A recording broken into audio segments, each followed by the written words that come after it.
Greetings, cats and kittens. Welcome to Libby's Lullabies. I'm Miss Libby.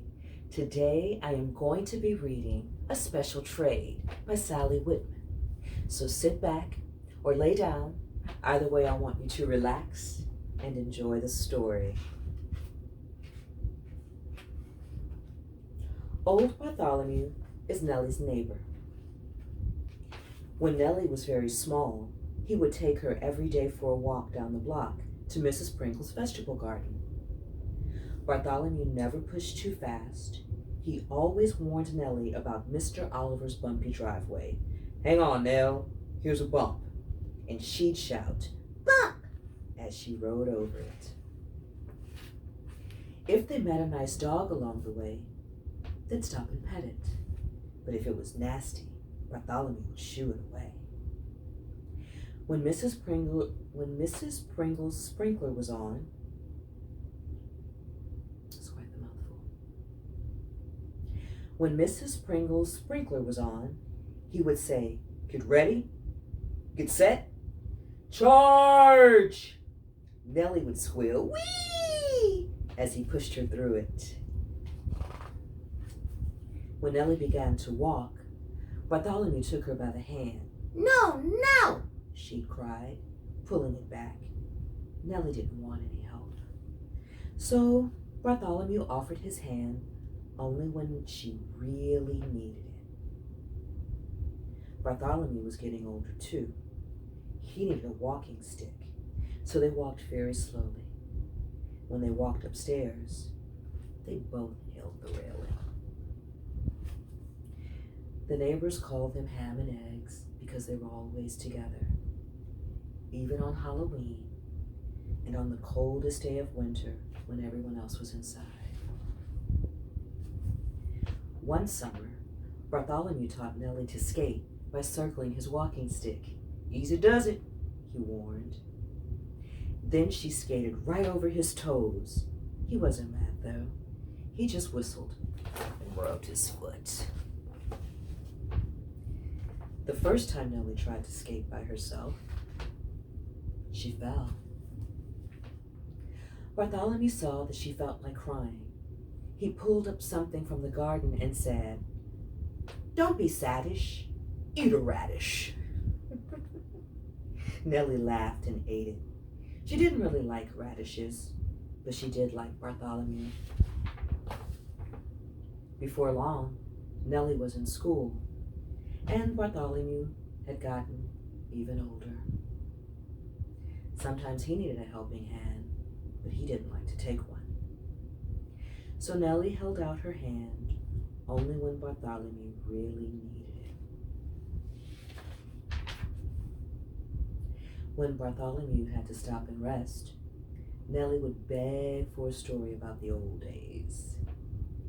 Once after a story, she asked him, "Will we ever run out of things to talk about?" "If we do," said Bartholomew, "we just won't say anything. Good friends can do that." Some days they just took it easy and sat on the porch. Bartholomew would play a tune on his harmonica. Nellie would make up the words. One day, Bartholomew went out alone and fell down the stairs. An ambulance with a red flasher and a siren took him to the hospital. He was gone for a long time. Nellie wrote him every day. She always ended with, "Come back soon so we can go for walks again." When Bartholomew came home, he was in a wheelchair. The smile was gone from his eyes. "I guess our walks are over," he said. "No, they aren't," said Nellie. "I can take you for walks now." She knew just how to do it too. Nice and easy, not too fast.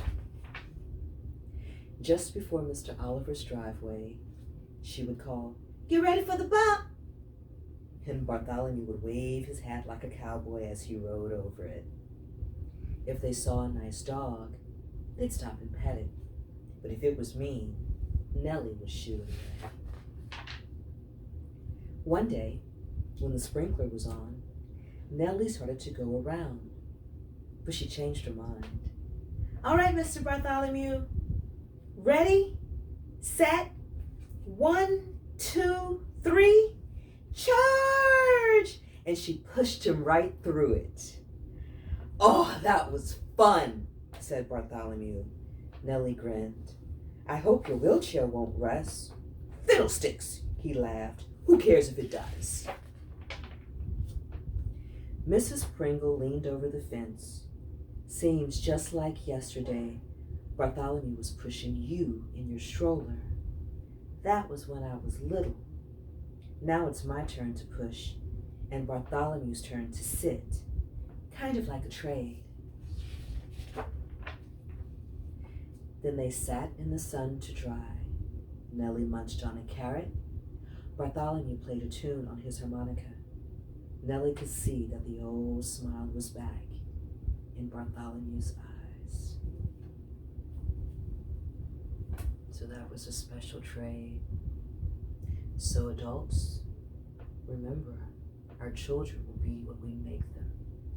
They will mimic us. So we have to have a care what we show them. I hope you guys enjoyed the story today and will visit me next time on Libby's Lullabies. If there is a story that you would like me to read, feel free to DM me on Instagram at Libby's Lullabies, or you can email me at libbyslullabies@gmail.com. Until then, I want you guys to enjoy the rest of your day, or your evening, your week, or your weekend, and I will see you next time on Libby's Lullabies. Cheers.